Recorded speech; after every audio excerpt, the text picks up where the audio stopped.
Καλώς ήρθατε σε ένα ακόμη επεισόδιο του Fem-Powered Islands. Η σημερινή μας καλεσμένη είναι η Δόκτωρ Θωμαΐδα Πολυδώρου, ερευνήτρια πολιτικός μηχανικός και πρωταθλήτρια Κύπρου στο τριπλού. Ξεκίνησε από ένα μικρό νησί και πέρασε από τα πανεπιστήμια της Αμερικής και επέστρεψε στην Κύπρο για να συνεχίσει την καριέρα της. Θωμαΐδα μου, καλώς όρισες.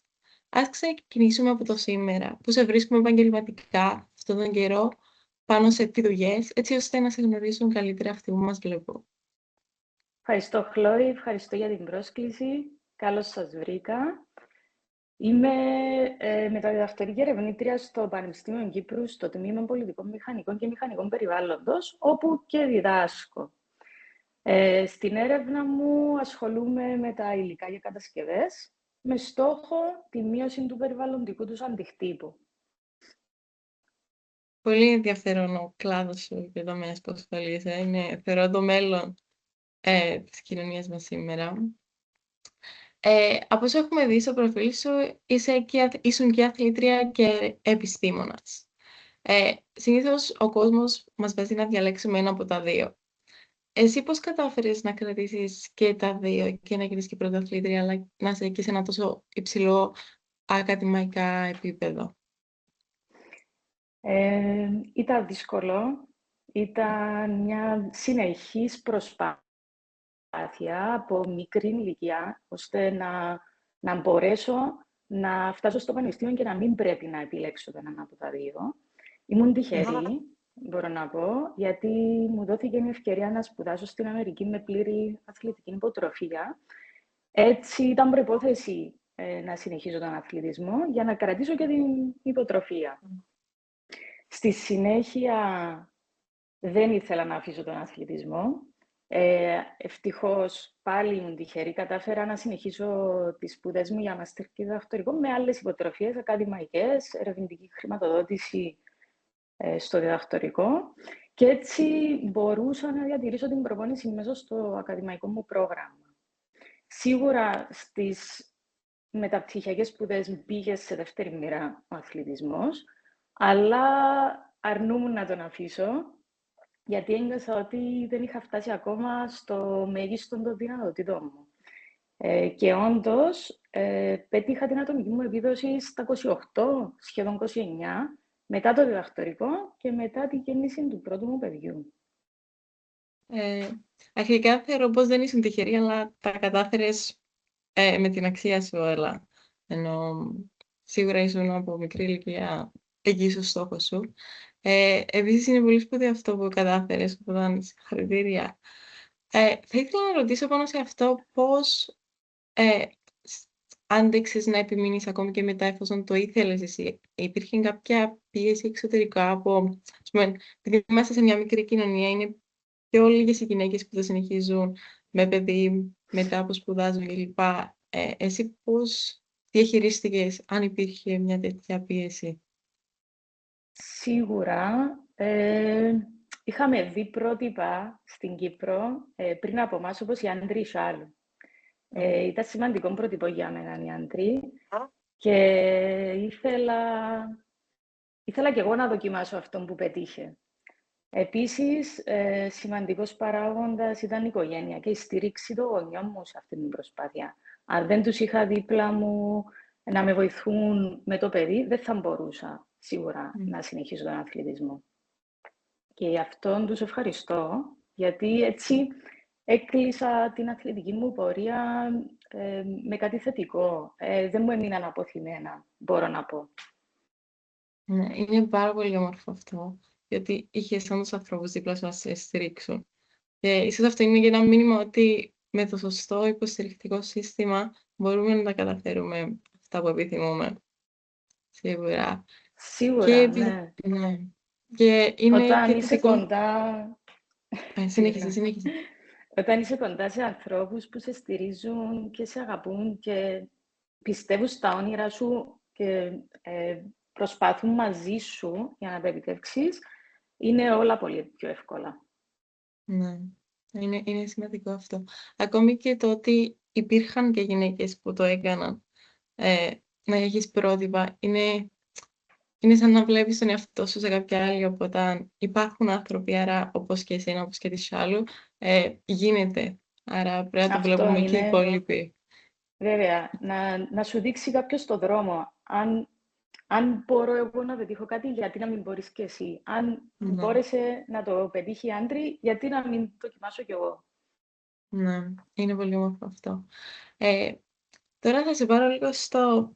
Γιατί επέστρεψες στην Κύπρο. Ήσουν σε μια χώρα που ήταν πολλά βήματα μπροστά, ειδικά παλαιότερα από την Κύπρο. Ποια ήταν η απόφαση που σε έκανε να γυρίσεις πίσω στο νησί και να αφήσεις όλα αυτά που έχεις χτίσει στην Αμερική? Γιατί ήταν και πάρα πολλά χρόνια που ήσουν εξωτερικό. Μμμ. Ήμουν 10 χρόνια. Σίγουρα αν έμενα θα είχα περισσότερα μέσα και περισσότερες ευκαιρίες για να πετύχω επαγγελματικά. Όμως αυτό που με έφερε πίσω είναι ακριβώς οι άνθρωποι που αγαπώ, η οικογένεια και η ευρύτερη οικογένεια. Ήταν πολύ σημαντικό για μένα να μεγαλώσουν τα παιδιά μου όπως μεγάλωσα και εγώ, κοντά στην ευρύτερη οικογένεια, μαζί με γιαγιάδες, παππούδες, ξαδέρφια, Ναι, θείους, ναι. μέσα στην αγάπη που σου προσφέρει η κυπριακή οικογένεια. Ναι. Αυτό ισχύει ότι σε ένα νησί οι άνθρωποι σου είναι πιο κοντά. Είναι η νοοτροπία μας, ίσως. Μμμ. Ε, Ναι, και σε μια μεγάλη χώρα δεν είναι το ίδιο. Μπορεί η γιαγιά και ο παππούς να ζουν κάπου μακριά, ξέρω εγώ, 4 ώρες με το αεροπλάνο. ναι. Στην Κύπρο, ένα μικρό νησί, οι αποστάσεις είναι κοντινές. Είσαι 5-10 λεπτά από την οικογένεια σου, ακόμα και από την ευρύτερη οικογένεια. Και είναι πολύ εύκολο να ζει, να μεγαλώνει έναν παιδί μέσα στην αγάπη που προσφέρει η ευρύτερη οικογένεια και να ζει όμορφες οικογενειακές στιγμές που είναι σημαντικές αργότερα για την αυτοπεποίθηση του, για την εξέλιξη του. Είναι διαφορετικό να μεγαλώνεις με αγάπη και άλλο μόνος σου, σίγουρα. Και μόνο με τη μητρική, πατρική αγάπη. Είναι πολύ σημαντικό. Δεν Ναι. Η νιώθεις ευρύτερη μόνος σου. οικογένεια είναι πολύ σημαντική στη ζωή μας. Ναι, θα συμφωνήσω απόλυτα σε αυτό. Τώρα στον επαγγελματικό τομέα. Όταν επέστρεψες, υπήρχαν δυσκολίες στο να προσαρμοστείς, στο να βρεις τα πατήματά σου και αν ναι, πώς τις διαχειρίστηκες? Ήταν δύσκολο. Για περίπου 2-2,5 χρόνια ήταν μια πολύ δύσκολη περίοδος για μένα. Η μεγαλύτερη δυσκολία ήταν στο να βρω δουλειά. Μετά τις σπουδές μου με ένα διδακτορικό, δυσκολεύτηκα πάρα πολύ να βρω δουλειά. Αυτό είναι και Ε, λίγο οξύμορο, θα έλεγα, γιατί είχες περισσότερα προσόντα φυσικά από πάρα πολλούς στην Κύπρο. Οπότε πώς το είδες εσύ αυτό, γιατί υπήρχε αυτή η δυσκολία του να βρεις δουλειά ενώ είχες εντάξει, τόσα πολλά πτυχία? ήταν το 2014, ίσως ακόμα η οικονομική κρίση επηρέασε πάρα πολύ τον τομέα μου. Ίσως το ότι ήμουν πολύ νεαρή, να μην με εμπιστεύονταν. Ήμουν μια πολύ νεαρή κοπέλα στην πολυμηχανική που προσπαθούσα για θέσεις που αναλογούσαν στα προσόντα μου. Mm. Ίσως να μην με εμπιστεύονταν, δεν ξέρω. Ναι. Ίσως να φταίει κιόλας το ότι είναι έναν ανδροκρατούμενο περιβάλλον. Σίγουρα παίζει ρόλο και αυτό. Mm. Υπάρχει Σίγουρα. κάτι τώρα που θα έλεγες στο εαυτό σου τότε έτσι ώστε να μπορεί να ακουστεί περισσότερο? Υπάρχει κάτι που κέρδισες και δεν το ξέρεις τότε? Ναι. Ναι, δεν ήξερα ότι ήταν τελικά για καλό μου που δεν έβρισκα Α. δουλειά. Συνέχισα να ασχολούμαι με τον αθλητισμό γιατί δεν ήθελα να χάσω εντελώς τον εαυτό μου. Αν και δεν πήγαινα και τόσο καλά τότε στον αθλητισμό, κέρδιζα πολύ λίγα χρήματα, αλλά τον κρατούσα για να μην χάσω τον εαυτό μου και ταυτόχρονα έψαχνα για δουλειά μέχρι που τον Απρίλιο του 2016 αποφάσισα να δοκιμάσω το ερευνητικό. Και έγραψα μια ερευνητική πρόταση για χρηματοδότηση, την οποία έστειλα στα Marie Curie της Ευρωπαϊκής Επιτροπής. Ήταν τότε το ποσοστό επιτυχίας γύρω στο 8%. Πολλοί μου έλεγαν, χάνεις το χρόνο σου, αποκλείεται να το πιάσεις και όλα αυτά. Όμως χρηματοδοτήθηκε και έπιασα το πρώτο μου ερευνητικό project με πάρα πολύ ψηλό μισθό. Και εκτός αυτού μου άνοιξε τη δίωδο για συνεργασίες αργότερα με εξαιρετικούς ακαδημαϊκούς της Κύπρου. Μου δόθηκαν οι ευκαιρίες να διδάξω στο Πανεπιστήμιο και ακολούθησαν και άλλα χρηματοδοτούμενα ερευνητικά προγράμματα. Βρήκα τη δουλειά των ονείρων μου. Ήταν κάτι πολύ καλύτερο από αυτά που περίμενα όταν έφτασα εδώ. Αυτό είναι, νομίζω, το πιο σημαντικό και το πιο όμορφο, ότι βρήκες τη δουλειά των ονείρων σου. Είναι κάτι και σχεδόν άπιαστο για πολλούς. Ναι, Τι ήταν σίγουρα. αυτό... Ναι. Τι ήταν αυτό που, παρόλο που δεν άκουγες, σε κράτησε σταθερή και να επιμένεις σε αυτό που ήθελες? Ήταν σίγουρα τα μαθήματα που μου έδωσε ο αθλητισμός. Μάθα να προσπαθώ, έμαθα μετά από κάθε αποτυχία να μελετώ τα λάθη μου και να συνεχίζω να προσπαθώ και να μην χάνω την όρεξη μου για δουλειά. Αυτά τα μαθήματα που μας δίνει ο αθλητισμός με βοήθησαν να συνεχίσω να προσπαθώ και ακόμη ξέροντας ότι ήταν πάρα πολύ λίγες οι πιθανότητες να τα καταφέρω, ήθελα να το παλέψω, όπως κάνουμε σε όλους τους αγώνες. Παρόλο που μπορεί να μην είμαστε το φαβορί, προσπαθούμε πάντα για την νίκη. Αυτό είναι πολύ σημαντικό, είναι αλήθεια. Και αυτό γαλουχίστηκε, νομίζω, ξεκάθαρα μέσα στον αθλητισμό, στο χαρακτήρα σου. Χτίζει έτσι ο αθλητισμός, στο να μην το παρατάς. Νομίζω φαίνεται και από το ότι τα ρεκόρ σου τα μεγάλα, γιατί πάντα έχεις μια αξιολόγη πορεία στον αθλητισμό, τα κάνεις μετά επειδή επίμενες και άντεξες στο να πιστεύεις αυτό που θέλεις. Οπότε είναι πολύ σημαντικό, θέλω να πιστεύουμε σε αυτό που θέλουμε. Και Ναι, ο και να δρόμος θα μην τα βρεθεί. παρατάς. Ναι. Μια γυναίκα λοιπόν που μας ακούει σήμερα και θέλει να κάνει κάτι μεγάλο, ονειρεύεται όπως εσένα να πετύχει και είναι στην Κύπρο, τι δυσκολίες θα της έλεγες ότι θα αντιμετωπίσει, αλλά θα πρέπει να τις διαχειριστεί με κάποιον τρόπο έτσι ώστε να μείνει ακεραίη? Στην Κύπρο είναι λίγες οι ευκαιρίες.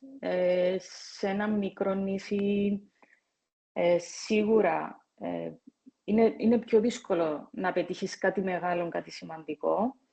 Όμως υπάρχουν τα μέσα. Πλέον παγκοσμιοποίηση, υπάρχουν ευκαιρίες για δουλειά σε διεθνείς οργανισμούς. Υπάρχει η Ευρωπαϊκή Επιτροπή που χρηματοδοτεί ερευνητικά έργα. Υπάρχουν μέσα διεθνή. Για το εγχώριο θα έλεγα είναι δύσκολο να αντεπεξέλθεις σε μια μικρή χώρα με στερεότυπα. Ευτυχώς αλλάζει αυτό. Παιδικό.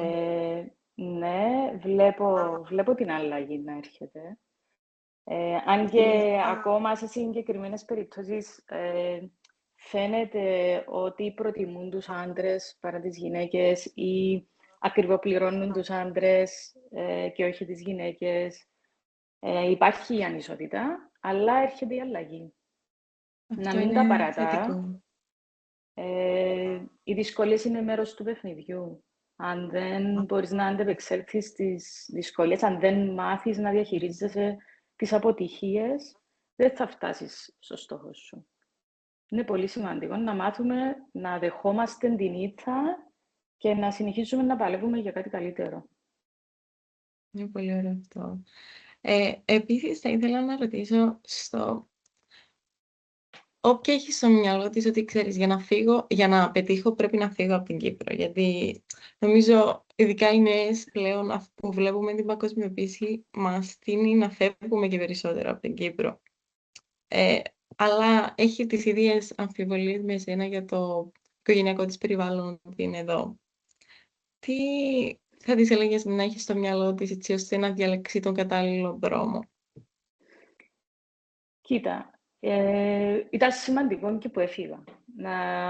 Να το πούμε και αυτό. Τι μαθαίνεις πάρα πολλά πράγματα. Αν πας στο εξωτερικό να σπουδάσεις, να δουλέψεις. Και εξαρτάται από τις ιδιαιτερότητες της κάθε κοπέλας, τι υπάρχει στη ζωή της, αν θέλει να κάνει οικογένεια, αν θέλει να κάνει καριέρα. Σημαντικό να φεύγουμε για να μαθαίνουμε σε ένα πιο εξελιγμένο περιβάλλον. Αν θα κάνει οικογένεια, θα έλεγα καλύτερα να γυρίσει στην Κύπρο, μια κοπέλα, για να κάνει οικογένεια, αν έχει βέβαια τη στήριξη της οικογένειας. Για την καριέρα, θα έλεγα πρώτα φύγε, χτίσε κάτι και γύρισε στην Κύπρο μετά για να κάνεις οικογένεια. Ναι. Οκ. Άρα, όμως μπορούμε να πούμε ότι στο νησί γίνεται να αναπτύξεις την καριέρα σου μετά. Βέβαια, Γιατί μπορείς. είσαι εσύ ένα παράδειγμα που Υπάρχουν ευκαιρίες. απλά πρέπει να τις κυνηγάς μόνος. Πρέπει να δουλέψεις. Πρέπει να δουλέψεις σκληρά. Ίσως είναι λιγότερες οι ευκαιρίες, γι' αυτό πρέπει να δουλέψεις περισσότερο για να καταφέρεις κάτι. Αλλά μετά έχει και πιο μεγάλη αξία, θα λέγει κάποιος. Ότι είναι όλο δικό σου. Νιώθεις μετά την ικανοποίηση ότι ναι, οι κόποι μου δεν πήγα χαμένοι, τα κατάφερα βήμα-βήμα. Νιώθεις την ικανοποίηση όταν έρχεσαι πιο κοντά στο στόχο σου και αυτό σε δυναμώνει. Και τώρα για το κλείσιμο, τι είναι 3 συμβουλές που θα έδινες στο μικρό σου εαυτό που ονειρεύεται να πετύχει, να ταξιδέψει, να χτίσει τα δικά της όνειρα, τη δική της οικογένεια, ως μια γυναίκα σε ένα μικρό νησί που...